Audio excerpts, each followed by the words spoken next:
वक्त है न्यूज़ पर व्यूज़ सेगमेंट का। और आज हमारे साथ कंपनी जो कार्यक्रम में शामिल हो रही है वो है न्यूजेन केमिकल्स। तो बात करते हैं आइए टॉप मैनेजमेंट से।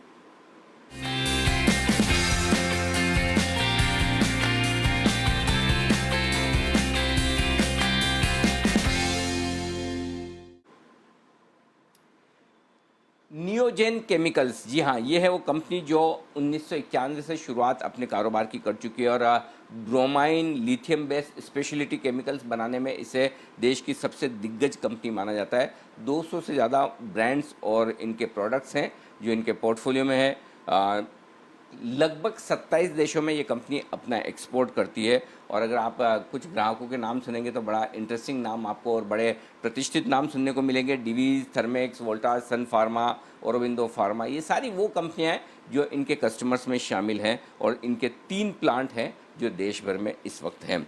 आइए न्यूज़ पर व्यूज़ में नियोजन केमिकल्स के टॉप मैनेजमेंट से बात करते हैं। आपका बहुत बहुत स्वागत है। आपसे बातचीत शुरू करूं उससे पहले हमारे दर्शकों को बता दूं कि देश में ब्रोमाइन मैन ऑफ इंडिया के नाम से भी लोग जानते हैं, क्योंकि ब्रोमाइन के मामले में सबसे ज़्यादा रिसर्च और सबसे ज़्यादा काम आपने किया है हरीन जी ने। और साथ ही आपने आईआईटी मुंबई से बीटेक और अमेरिका से पीएचडी भी की है और बड़ी बड़ी कंपनियों के साथ अनुभव लेने के बाद आपने नियोजन केमिकल्स का कारोबार शुरुआत किया है। सबसे पहले सर, एक जो बड़ी स्टोरी इस वक्त केमिकल सेक्टर को लेकर है वो ये है कि चलिए चाइना से जो अब केमिकल्स बैन हो रहे हैं उसका बड़ा फ़ायदा हिंदुस्तान की केमिकल कंपनियों को मिलेगा। मैं आपके नतीजों पर आगे विस्तार से बात करूंगा, उससे पहले मुझे ये बताएं कि कितना फ़ायदा आपकी कंपनी को, आपके सेक्टर को हो रहा है जिस तरह से सरकार चाइना से इंपोर्ट कम करके और हिंदुस्तान में प्रोडक्शन करने की तैयारी कर रही है, उसको लेकर। फर्स्ट ऑफ ऑल मुझे यहाँ पे इनवाइट करने के लिए बहुत बहुत धन्यवाद। मैं नियोजन के बारे में आपने ऑलरेडी काफ़ी सारा बताया है, स्पेसिफिकली इन रेफरेंस टू आपका क्वेश्चन कि चाइना सेक्टर में जो चेंज हो रहा है और इससे इंडिया में नियोजन को या बाकी केमिकल कंपनियों को क्या फ़ायदा होगा। तो जब हम ब्रोमीन और लिथियम के केमिकल कंपाउंड्स की बात करते हैं तो वहां पे अभी जो आप चाइना की मूवमेंट देखते हैं उसके 2 या 3 साल पहले खास तौर पे ब्रोमीन बेस्ड कंपाउंड्स में चाइना में ब्रोमीन प्रोडक्शन कम होने की वजह से और वहां पे जो नेचुरल रिसोर्सेज थे वो कम होने की वजह से ये मूवमेंट इंडिया में ये केमिकल और ब्रोमीन स्पेस में 3 या 4 साल पहले ही चालू हो गई थी। एंड वर्ल्ड वाइड बहुत सारे कारण है। एक तो ये bromine resource not being available, फिर बीच में बहुत सारे चाइना में प्लांट बंद हो रहे थे और बहुत सारी इंटरनेशनल कंपनियों को जो डाउट आ रहा था on the supply chain, they were looking for an alternate in good companies in India, and Neogen and many other chemical companies are benefited of this movement last 3 या 4 साल में। इसमें कोविड और उसके बाद की जो सेंटिमेंट है वो यही सेम ट्रेंड को फर्दर एनहांस कर रही है। बट हाँ, ये एक अपॉर्चुनिटी है सारी इंडियन केमिकल कंपनीज को to increase their capacities and to get greater market share. अगर आप देखें as compared to India's population, मैंने कोई कॉन्फ्रेंसेस में टीसीएस की स्टडीज देखी थी, टाटा की, कि India per capita chemical production और कंजम्पशन में बहुत ही पीछे है। So this is a opportunity for India and all Indian chemical industry to improve and go forward using the benefit that we hmm. तो सर ये बताइए कि क्या वाकई में पिछले कुछ महीनों में आपके जो कस्टमर्स हैं, जो घरेलू फार्मा कंपनियां हैं जिनको आप अपने प्रोडक्ट सप्लाई करते हैं, क्या उनसे डिमांड में किसी तरह की बढ़त देखने को मिली है? यदि हाँ तो कितने ऑर्डर्स पहले के मुकाबले में अब ज़्यादा आ रहे हैं सर? मेरा खुद का ऐसा मानना है कि ये जो ट्रेंड है ये 2-3 साल से चल रहा है। इन द सेंस कि बीच में कोई एक चाइना की बहुत इंपॉर्टेंट फार्मा कंपनी को यूएस एफडीए ने बैन लगाया था और वहां से जो जो इंटरमीडिएट बन रहे थे उसमें भी यूएस एफडीए ने क्वेरीज रेस की थी। सो तब से Indian pharma industry has been trying to get source more and more chemical from India. यानी ये 2-3 साल से जो ट्रेंड चालू हुआ है वो चल रहा है। And when it comes to Neogen, हमारा लास्ट पूरे साल में और ये साल, दोनों साल हमारा प्लांट ऑलरेडी फुल कैपेसिटी पे चल रहा है। तो हमारा जो फुल कैपेसिटी यूटिलाइजेशन चल रहा है and because of this trend only हमने ऑलरेडी लास्ट ईयर में कैपेसिटी डबल करने का काम चालू किया था। हमारे लिथियम मॉलिक्यूल्स की कैपेसिटी ऑलरेडी फरवरी में ज्यादा डबल होके आ गई है और हमारी जो ब्रोमीन ऑर्गेनिक डेरिवेटिव्स है जो फार्मा में ज्यादा करके यूज होता है, उसकी कैपेसिटी का भी काम चालू है। कोविड के लिए थोड़ा रुका हुआ था, बट अगेन वापस ये काम बराबर चालू हो गया है। एंड हमने एस्टिमेट किया है कि ये फाइनेंशियल ईयर के Q4 में, यानी जैन टू मार्च 2021 के बीच में, ये डबल कैपेसिटी हमारी आ जाएगी।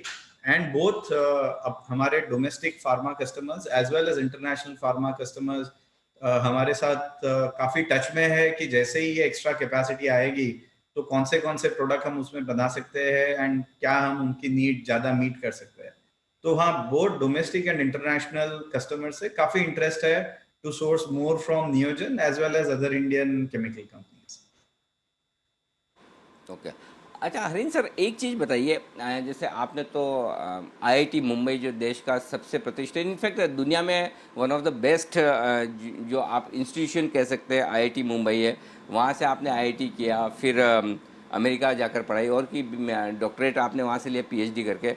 आमतौर पर है ना, आईआईटी और पीएचडी कर ले अमेरिका से तो लोग वापस आते नहीं हैं। तो मैं थोड़ा आपसे पर्सनल सवाल पूछ रहा हूँ, कंपनी से हटकर वापस आकर नियोजन केमिकल इस लेवल तक बनाने का, बड़ा करने का, कारोबार करने का ये इरादा कैसे बना, इसके बारे में जरा बताएं सर। सर बेसिकली इसका कारण मेरे पिताजी है। उन्होंने जी बहुत साल पहले एक जी। ब्रोमीन इंडस्ट्री की नींव रखी थी। He was the first person to set up a dedicated indigenous bromine plant in 1970s। तो उन्होंने अनफॉर्चुनेटली वहां पे मोरबी में कोई एक डैम बर्स्ट हो गया जिसमें उनका पूरा फैक्ट्री डिस्ट्रॉय हो गया। तो फिर से 10 साल उन्होंने बाकी लोगों के लिए ब्रोमीन प्लांट बना के वापस वो सब लोन्स रिपे की और फिर से जीरो से 1985 में चालू किया, जिसमें आगे बढ़ के 91 में नियोजन किया। तो उन्होंने पूरी जिंदगी ये बिजनेस में लगा दी थी। कभी कभी मैं लोगों को बोलता हूँ कि मेरे पिताजी ने पहले ब्रोमीन बनाया, बाद में मुझे बनाया, तो ब्रोमीन तो मेरा बड़ा भाई हो गया। So it's something where our family is very closely associated. And even my mother, she was MD pediatrics, but she was joint MD of Neogen from 1991 till 2010 till I came. So as a whole, as a family, Neogen also we consider as an extension of our family. So इसलिए I had to come back and take what my dad has made forward. So I mean, this is the reason. Also, I feel यहाँ पे अभी भी जो तरीके से India की प्रगति हो रही है और जहाँ पे अभी इंडिया का पोटेंशियल है, तो मुझे कहीं लगा कि मुझे जो भी मैंने सीखा है, मैंने जो भी ट्रेनिंग ली है, इसका मैक्सिमम यूटिलाइजेशन में करके हमारे पिताजी ने जो इतने सालों से मेहनत की है उसे आगे बढ़ा सकता हूँ।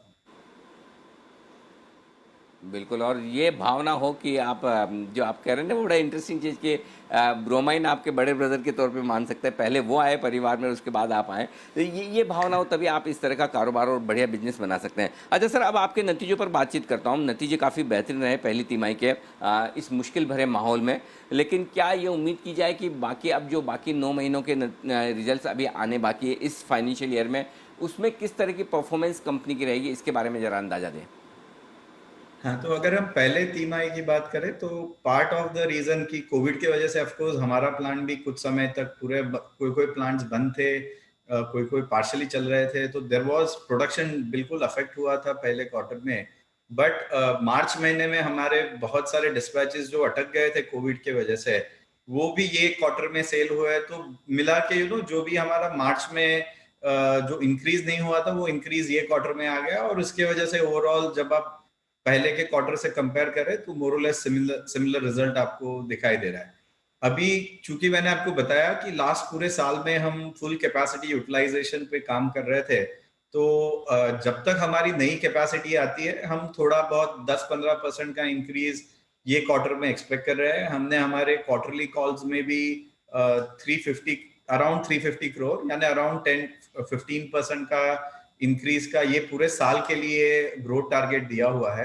और जो लास्ट क्वार्टरली कॉल में भी हमने शेयर किया था कि ज्यादा करके ये सेकेंड हाफ में आएगा। तो फर्स्ट क्वार्टर में तो थोड़ा बिकॉज ऑफ कोविड का जो carry over hang over from previous quarter था उसकी वजह से इंक्रीज आया। सेकेंड और third quarter slightly fetish flat और थोड़ा इंक्रीज शायद आपको दिखेगा। और जो फोर्थ क्वार्टर है जिसमें हमारी नई ऑर्गेनिक कैपेसिटी भी आएंगी, तो उसके बाद हम इंक्रीज एक्सपेक्ट करते हैं। एंड हिस्टोरिकली ऑल्सो क्वार्टर 4 में हमारी लिथियम की डिमांड ज्यादा होती है, वो सीजनली स्ट्रॉन्ग क्वार्टर होता है।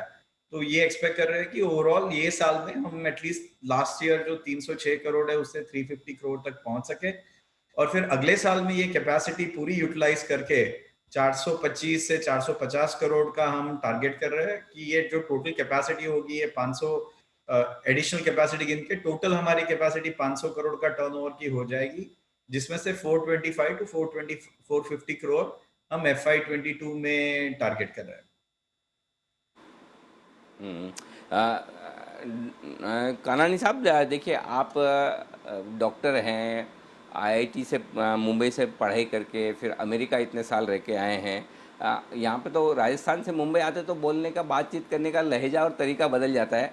आपका अभी भी बिल्कुल जो शुद्ध हिंदी के साथ बात करें, इतनी आसान भाषा में आप समझा रहे हैं। नहीं तो केमिकल और ये सारे जो सेक्टर है फार्मा वाले बड़े मुश्किल से हैं, बात समझ में आती नहीं, बाउंसर लग जाते हैं, लेकिन आपकी बात सारी की सारी समझ में भी आ रही है। कानानी साहब, देख लीजिए आपके स्टॉक पर और आपकी कंपनी पर काफ़ी लोग बुलिश हैं। इसका मतलब सिंपल ये है कि आपके कंधों पर ज़्यादा जिम्मेदारी है और लोगों की उम्मीदें आपसे ज़्यादा है, और मैं उम्मीद करता हूँ कि आपकी कंपनी उम्मीदों पर खरा उतरेगी, बेहतरीन प्रदर्शन करेगी। वैसे तो आप इतनी मेहनत के साथ काम कर ही रहे हैं, आपकी लीडरशिप में और कंपनी आगे बढ़ती हुई दिखेगी। तो सर, धन्यवाद आपका हमारे लिए वक्त निकालने के लिए, कानानी साहब।